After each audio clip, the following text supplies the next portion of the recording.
Então veio Jesus da Galiléia ter com João junto do Jordão para ser batizado por ele. Mas João tentava dissuadi-lo, dizendo: Eu preciso ser batizado por ti, e vens tu a mim? Mas Jesus lhe respondeu: Deixa por agora, pois assim nos convém cumprir toda a justiça. Então João consentiu. Assim que Jesus foi batizado, saiu logo da água.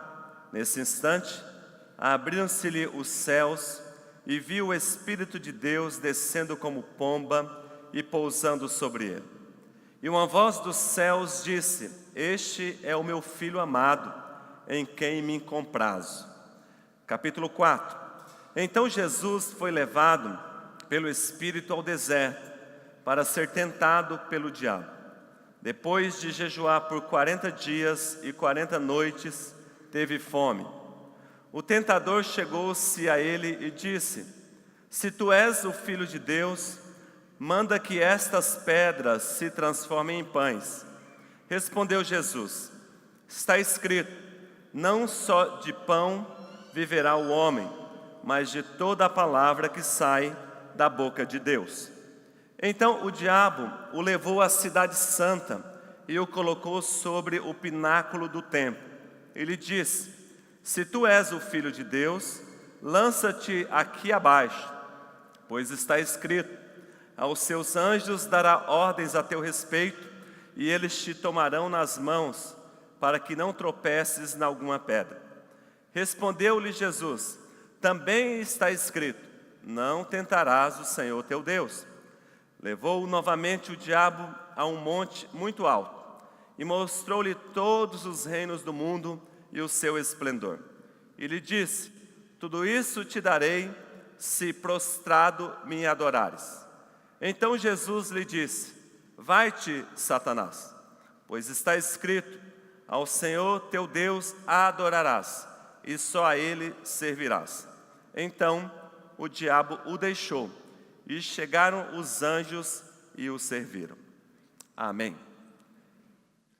Graças a Deus pela palavra poderosa dele que vem ao nosso encontro nesta noite. Esse texto de Mateus, especialmente as duas passagens são muito conhecidas, famosíssimas na Escritura Sagrada. Até mesmo pessoas que não têm uma vida constante de frequentar igrejas ou de ser membro de alguma igreja evangélica, com certeza já ouviu falar dessas passagens da Escritura Sagrada. O texto sagrado diz que Jesus, ele é batizado, ou seja, ele passa pelaquela cerimônia que no nosso contexto de hoje é a introdução de qualquer pessoa na vida cristã e na caminhada com o Senhor Jesus Cristo.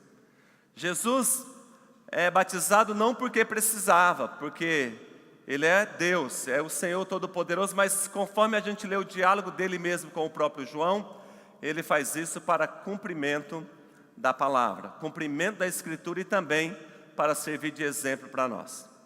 E quando Jesus é batizado, o céu se abre sobre ele. Eu acho isso extraordinário, porque há uma posição de ligação entre o céu e a terra no ato do batismo do Senhor Jesus. Eu acredito também que coisas maravilhosas aconteçam na vida de todo aquele que se batiza no dia e na hora específica do batismo. Mas Deus, Ele não deixa apenas que o céu se abre. A Bíblia diz que o Espírito desce sobre ele. Não desce necessariamente sobre aqueles que estavam na beirada do rio, não desce especificamente sobre João, mas desce sobre ele, sobre o Senhor Jesus. E aí vem a voz de Deus Pai que diz: Este é o meu Filho amado, que me dá muita alegria. Deus te ama e você tem dado alegria ao coração de Deus, amém? O fato de você estar aqui nessa noite dá alegria ao coração de Deus. O fato de você ter fé no teu coração dá alegria ao coração de Deus. O fato de você amar e obedecer a palavra dá alegria ao coração de Deus. O fato de você frequentar lugares que Jesus frequentaria naturalmente alegra o coração de Deus. Mas eu faço essa introdução a partir do capítulo 3, versículo 13 a 17, na verdade para tentar compreender com vocês nessa noite o que ocorre na vida de Jesus em seguida. Jesus, após uma grande vitória espiritual, Deus permite que ele seja levado ao deserto para passar por adversidade. E a Bíblia diz que Deus não apenas permite ele ir ao deserto, a Bíblia diz que ele é levado pelo Espírito ao deserto. E eu fico pensando comigo, muito amigo esse Espírito Santo, que pega Jesus de um momento de êxtase, de frenesia espiritual, pega Jesus logo após um momento de vitória extraordinária, bênçãos maravilhosas, o céu aberto sobre ele, ele ouvindo declaração de que é amado, e ele é levado ao deserto. No deserto, Jesus é tentado e provado. Eu não sei se você já teve essa impressão, que logo após você ter obtido algum grande êxito na sua vida, veio uma prova em seguida. Depois de uma grande vitória, veio uma prova. Depois de uma façanha extraordinária, veio uma prova. Depois de uma conquista, veio uma prova. Depois de uma semana de jejum, de oração na madrugada, veio uma prova. Depois de você ser usado poderosamente por Deus em algo, veio uma prova. Na verdade, Jesus nos ensina através da sua palavra nesse texto, que não dá para levar a vida cristã sempre na bênção, sempre no bom êxito, sempre no sucesso, porque nós passamos por desertos. Deserto aqui significa provação, provação. Mas no deserto que Jesus é levado, há um outro ser que se apresenta, que é o inimigo, o tentador. E a Bíblia diz que ele significa então tentação. Na vida nossa, algumas vezes nós somos tentados. Em outros momentos, nós somos provados. Em outros momentos, nós somos tentados e provados ao mesmo tempo. E é isso que acontece com Jesus. Jesus, no deserto, é tentado pelo diabo. Tentação. Tentação é o impulso inicial que você sente para cometer pecado. A tentação, ela pode ter duas origens. Primeiro, ela pode se originar no diabo. Segundo, ela pode se originar na carne. A tentação satânica, nós percebemos aqui no versículo 1, que diz que o Espírito foi levado que Jesus foi levado pelo Espírito ao deserto para ser tentado pelo diabo. Ou seja, ele é o tentador. A tentação que sobrevém à nossa vida tem uma origem satânica, diabólica. Ela é arquitetada no inferno. Ela é planejada contra a sua vida com muitos detalhes para que você caia, ou pelo menos que o inimigo tente fazer com que você caia. Mas a tentação também, ela pode ter origem carnal. A Bíblia diz no livro de Tiago, capítulo 1, versículo 14, o seguinte: mas cada um é tentado quando atraído e engodado pela sua própria concupiscência. Ou seja, é aquela tentação que se apresenta a você quando você já desejava aquilo. Por exemplo, você se propõe a fazer um jejum de doce, ou você se propõe a fazer um regime, e aí você começa nesse processo, mas você gosta muito de pudim. E aí toda casa que você vai, tem um pudim naquele dia. É pudim de Maria mole, é pudim de leite condensado, é pudim de pão, é pudim os mais variados possíveis. E aí, na verdade, essa tentação não precisamos dizer que necessariamente é uma tentação satânica. É carnal, é algo que você queria, é algo que você gosta. E longe de mim tentar defender o inimigo aqui. Eu quero que ele esteja embaixo dos nossos pés para a glória de Jesus, amém? Mas tem coisa que é nossa. O irmão fulano de tal caiu, ele pecou, ele entristeceu Deus, foi o diabo. Nem tudo é o diabo. Às vezes a gente cai porque a gente queria, porque a gente gosta, porque a gente quer. Mas de qualquer forma, sendo de origem diabólica ou sendo de origem carnal, a tentação ela é sempre ruim, porque ela sempre visa o mal. Ou seja, a tentação só tem um propósito, é nos tirar da dependência de Deus. Mateus capítulo 4, o texto que eu acabei de ler, a intenção do inimigo sempre é essa: tirar Jesus da dependência de Deus. Ser tentado não é pecado. Pecado é ceder à tentação. Ser tentado faz parte da nossa caminhada cristã. O pecado é a gente cair na tentação que se apresenta a nós. A Bíblia diz que Jesus ele foi tentado a vida toda. Não somente nesse texto de Mateus capítulo 4. Hebreus capítulo 4, versículo 15 diz: porque não temos um sumo sacerdote que não possa se compadecer das nossas fraquezas, porém um que como nós em tudo foi tentado, mas sem pecado. A diferença nossa para Jesus é que nós somos tentados e algumas vezes a gente cai. Jesus foi tentado em tudo, durante toda a sua vida, e ele não caiu. É por isso que ele é o nosso sumo sacerdote, que se compadece das nossas fraquezas. Ele sabe das nossas tentações. Mas eu olho para esse texto e não percebo Jesus apenas sendo tentado. Eu percebo Jesus no deserto, passando por uma provação. A provação, ela é diferente da tentação. Porque a provação é o exercício da disciplina ou correção para o aperfeiçoamento da nossa caminhada com Cristo. Diferentemente da tentação, que tem origem satânica ou carnal, a provação ela tem origem em Deus. A provação tem origem em Deus.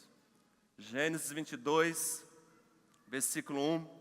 É o texto de quando Deus prova a Abraão e pede o seu filho Isaque. A prova de Abraão surge em Deus. Por que é que Deus nos prova? Deus nos prova para nos aperfeiçoar. Deus nos prova para nos corrigir. Deus nos prova para nos disciplinar. Deus nos prova para nos fortalecer. Deus nos prova para nos tornar mais parecido com Ele. E se você nessa noite chegou nesta igreja, passando alguma provação familiar, provação espiritual, provação física, provação financeira, provação relacional, louvado seja Deus, porque Deus quer te aperfeiçoar e tornar você a imagem e semelhança de Cristo e tornar você o mais parecido com Ele possível, amém? Por isso, irmãos, isso é prova. Prova. Quando eu olho para esse texto da Escritura Sagrada e começo a pensar a respeito daquilo que Jesus viveu, a primeira tentação de Jesus está em Mateus capítulo 4, versículo 3, que diz: se és o Filho de Deus, transforme essas pedras em pães. Tentação número 1, satisfaça a vontade da carne. Ou seja, essa tentação número 1 está relacionada ao desejo. Jesus está com fome. Ele tinha o poder de transformar pedra em pão. Ele poderia fazer. E a pergunta é, faria? E a resposta é, não fez. Não fez. Eu aprendo aqui algo extraordinário. Mesmo que você precise, mesmo que você esteja precisando, mesmo que você queira, mesmo que você deseje, mesmo que irá te agradar, mesmo que traga alguma satisfação, se for sugerido pelo diabo, diga não. Amém? Amém, gente? Se for sugerido pelo diabo, diga não. Transformar pedra em pão é uma forma de satisfazer os desejos carnais. Porque todo desejo que a gente tem pode surgir por necessidade ou por vontade. O desejo, ele é considerado pelo desejante como uma fonte de satisfação. No caso de Jesus aqui, havia uma necessidade. Ele estava há 40 dias e 40 noites sem comer. Ele tem fome. Ele tem fome. A alimentação é uma necessidade básica do ser humano. É uma necessidade básica. Os nossos desejos precisam ser filtrados. Alguns são conscientes, outros inconscientes. Alguns desejos podem ser extravasados, outros podem e devem ser reprimidos. Não é tudo que você deseja que você pode fazer. Não é tudo que você deseja que você tem. O desejo da carne, ele pode ser positivo ou pode ser negativo. O desejo da carne, ele pode ser santo ou ele pode ser pecaminoso. Fome é normal. Gula é pecado. Sexo dentro do casamento é santo. Lascívia e prostituição são pecados. Sono e descanso são normais. Preguiça é pecado. Jejuar 40 dias e ter fome é natural. Transformar pedra em pão por sugestão satânica é pecado. Vocês estão entendendo, amém? Transforme a pedra em pão. Não é somente uma frase que testa o poder de Jesus. Transformar pedra em pão é duvidar de Deus como provedor. É confiar apenas em si próprio. Porque a grande jogada do diabo é: viva a vida sem Deus. A grande jogada do diabo é: você é capaz por si mesmo. A grande jogada do diabo é: vá em frente, você não precisa do Senhor na sua vida. Aí Mateus, capítulo 4, versículo 4, ele, porém, respondendo, disse: está escrito, nem só de pão viverá o homem, mas de toda a palavra que sai da boca de Deus. Pá! No queixo de Satanás. Essa é a resposta que Jesus dá. Talvez alguns de nós aqui já teria transformado a pedra em pão no 5º dia, 6º dia, por ali. Nós, né? Nós. Mas Jesus não. Quanto tempo a gente é capaz de resistir à aprovação do inimigo? Tentação número 2 nesse texto. Mateus capítulo 4, versículos 5 e 6 diz: então o diabo o transportou à cidade santa, ou seja, a Jerusalém, e colocou-o sobre o pináculo do templo, ou seja, no mais alto lugar do templo que tinha lá em Jerusalém. E disse-lhe: se tu és o Filho de Deus, lança-te daqui abaixo, porque está escrito que aos seus anjos dará ordens a teu respeito, e tomar-te-ão nas mãos. A ideia do inimigo aqui é basicamente a seguinte: eu não consegui fazer com que Jesus pecasse na carne, então eu vou tentar fazê-lo pecar na alma. A ideia básica é a seguinte: ele o transporta do monte até Jerusalém. Em Jerusalém, ele o leva ao templo, ao pináculo do templo. E sugere: pule daí. O templo ficava na praça principal. Havia centenas de pessoas que transitavam ali durante o dia. Jesus está no alto do templo. Ele pula, os anjos vêm e o pegam. Ele faz um pouso seguro no chão. As pessoas, uau, esse é Jesus, e iria aplaudi-lo. O diabo, ele está trabalhando com o ego. Ele está trabalhando com a alma.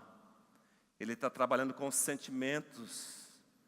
Ele está trabalhando com aquilo que a gente chama de soberba. Soberba é o mesmo que arrogância. É o se sentir superior. Soberba é a autoconfiança em exagero. Soberba é achar que a gente tem mais do que o outro, que a gente sabe mais do que o outro, que a gente é mais abençoado que o outro, que a gente tem mais poder que o outro, que a gente tem mais privilégios que o outro, que a gente pode realizar maiores façanhas do que o outro pode realizar. Isso é soberba. Soberba, na verdade, é dar as mãos para o diabo e ir até Jerusalém, ir até o pináculo do templo, virar as costas para Deus e se jogar. Isso é soberba. Virar as costas para o Senhor. Porque a soberba é a não dependência. É não depender da ajuda do outro. É não pedir socorro quando se está afogando. Soberba é ignorar Deus, que Deus existe, é ignorar que Deus é real, é ignorar que o Senhor está presente, é ignorar que Deus pode fazer. Soberba é achar que eu sou capaz por mim mesmo de fazer ou ser qualquer coisa. Soberba na alma é achar-se autossuficiente. E a gente se acha autossuficiente por quê? Porque somos inteligentes, porque somos talentosos, porque somos bonitos, nem todos, porque somos ricos, porque somos cultos. Soberba é isso. Soberba é pecado. Soberba é pecado. E a soberba, ela é levemente diferente do orgulho. Porque na língua portuguesa, o orgulho ele pode ser positivo ou negativo. Em sentido positivo, o orgulho é um sentimento de satisfação pela capacidade ou realização ou um sentimento elevado de dignidade pessoal. E Jesus está dizendo Jesus está ouvindo do diabo: peca com a alma. A soberba é pecado da alma. O ódio é pecado da alma. A inveja é pecado da alma. A cobiça é pecado da alma. Aí Mateus capítulo 4, versículo 7, e disse-lhe Jesus: também está escrito, não tentarás o Senhor teu Deus. Pá! No queixo de Satanás. Tentação número 3. Mateus capítulo 4, versículo 8 a 9. E novamente o transportou o diabo a um monte muito alto, e mostrou-lhe todos os reinos do mundo, e a glória deles. E disse-lhe: tudo isso te darei, se prostrado me adorares. O pecado do Espírito. O pecado do Espírito. A Bíblia diz em João capítulo 4, versículo 23. que Deus procura adoradores que o adorem em espírito e em verdade. O Pai procura adoradores que o adorem em espírito e em verdade. E quando a gente olha para esse texto da Escritura Sagrada, de Mateus 4, quando o inimigo diz para Jesus: me proste e me adore. Satanás, ele estava tocando no mais profundo de qualquer ser, que é o espírito desse ser. A Bíblia diz que a adoração a Deus com a carne não é adequada. A adoração a Deus com a alma não é adequada. Porque Deus procura alguém que o adore em espírito. A adoração com o espírito é a mais adequada. E Satanás então pede para Jesus: eu quero que você me adore. Ele diz isso explicitamente. Esse pecado de adorar outro que não seja Deus é pecado de apostasia. E apostasia não é pecado da carne. Apostasia não é pecado da alma. Apostasia é pecado do espírito humano.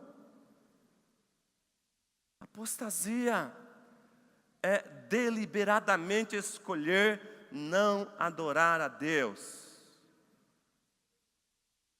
Apostasia é escolher deliberadamente não adorar a Deus.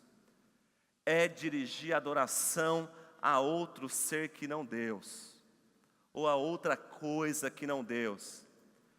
E não duvide, Satanás te oferecerá tudo para que você deixe Deus em segundo plano. Para Jesus ele ofereceu todos os reinos do mundo. Ele vai te oferecer tudo para que Jesus fique em segundo plano. Apostasia é estar longe do propósito intencional de busca da presença de Deus. Apostasia é saber o que tem que fazer e não faz. É saber que tem que voltar para a comunhão com o Senhor e não faz porque não quer. Não é porque não pode, porque não quer. E eu olho para esse texto da Escritura Sagrada em Mateus capítulo 4, e eu percebo que o inimigo, ele incentiva-nos. E ele diz: realize todos os seus desejos. Satisfaça a vontade da carne. Obedeça aos impulsos da alma. Adore a mim e não a Deus. E não a Deus.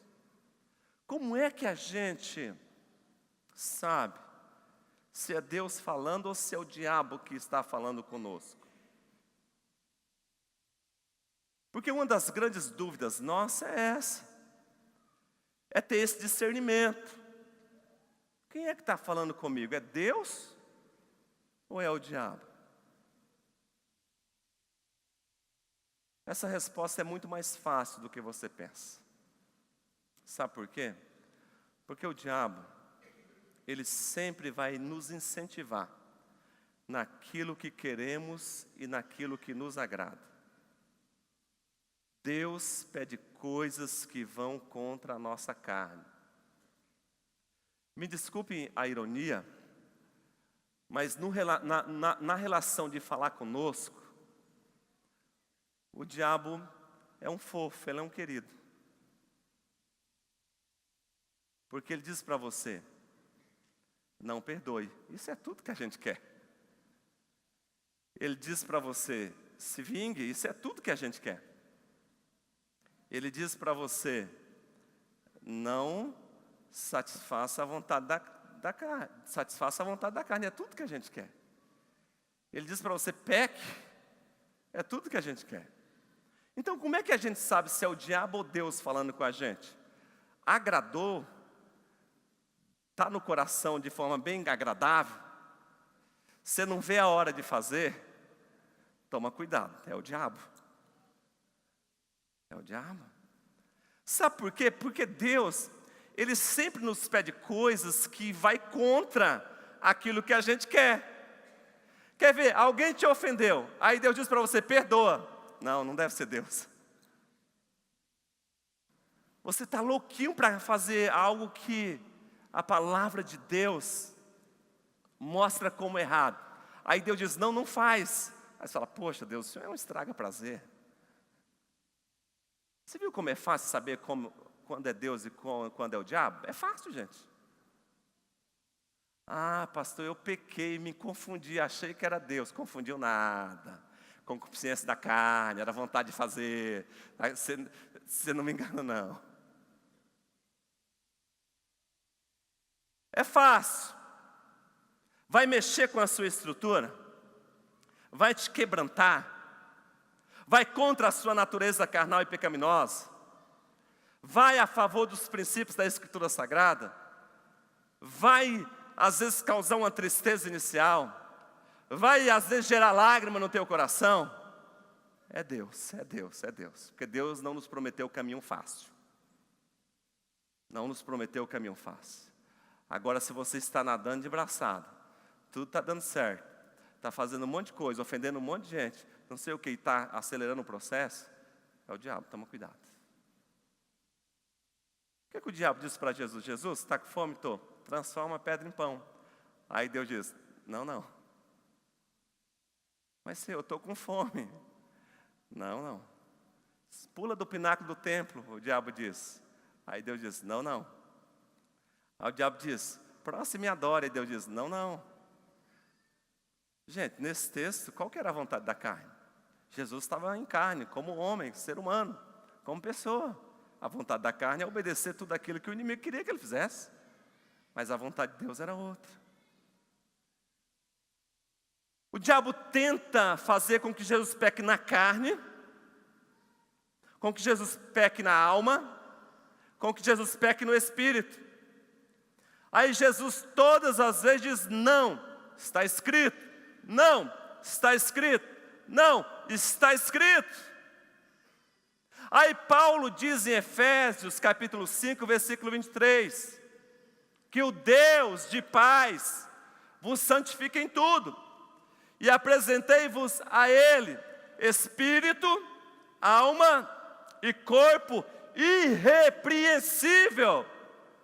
Eu acho isso extraordinário. É possível pecar com a carne, é possível pecar com a alma, é possível pecar com o espírito, mas Paulo diz, não peque com a carne, não peque com a alma, não peque com o espírito. Apresentei a carne, apresentei o corpo, apresentei a alma, apresentei o espírito irrepreensível diante do Senhor, aleluia. Essa é a essência. E é possível, porque foi possível para Jesus. Foi possível para o Senhor. E quem tenta Jesus é o próprio Satanás. E Jesus diz no capítulo 4, versículo 10, então disse-lhe Jesus, vai-te Satanás, porque está escrito, ao Senhor teu Deus adorarás e só a Ele servirás, aleluia.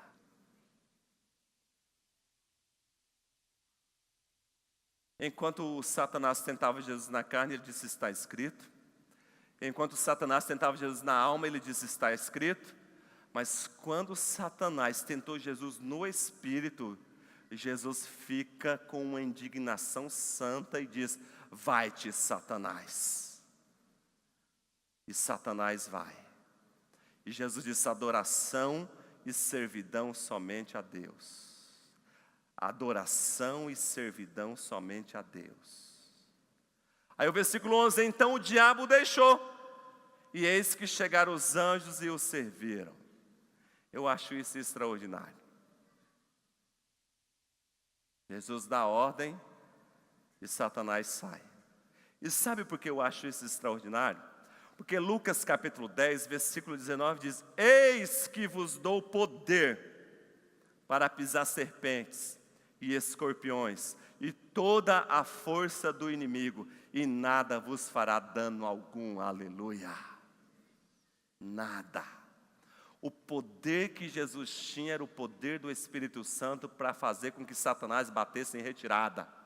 O poder que Jesus nos dá é o poder do Espírito Santo que está sobre você para fazer com que Satanás bata em retirada, amém? O poder é o mesmo, aleluia. O poder é o mesmo. Pastor, estou sendo provado. o poder é o mesmo. Pastor, estou sendo tentado. O poder é o mesmo. Jesus venceu a tentação porque estava em jejum. Jesus venceu a tentação porque estava em oração. Jesus venceu a tentação porque conhecia a Escritura Sagrada. E Jesus venceu a tentação porque ele verbalizou aquilo que ele acreditava. Está escrito, está escrito. E depois a Bíblia diz que os anjos vêm e servem ao Senhor. E servem ao Senhor. Eu acho que a companhia de Jesus naquele monte foi muito bem trocada. Sai um anjo maligno, que é Satanás, e vem os anjos de Deus e o servem. E o servem. A Bíblia diz em Hebreus que os anjos são seres ministradores, enviados por Deus para servir em favor daqueles que hão de herdar a salvação. Os anjos nos servem, amém? Não porque a gente mereça, não porque a gente possa dar-lhe ordens, mas porque Deus os enviou para nos proteger. Satanás está te tentando, que ele caia por terra em nome de Jesus Cristo nesta noite. Você está passando por provação, que Deus te ajude a vencer nessa noite, em nome de Jesus. Amém?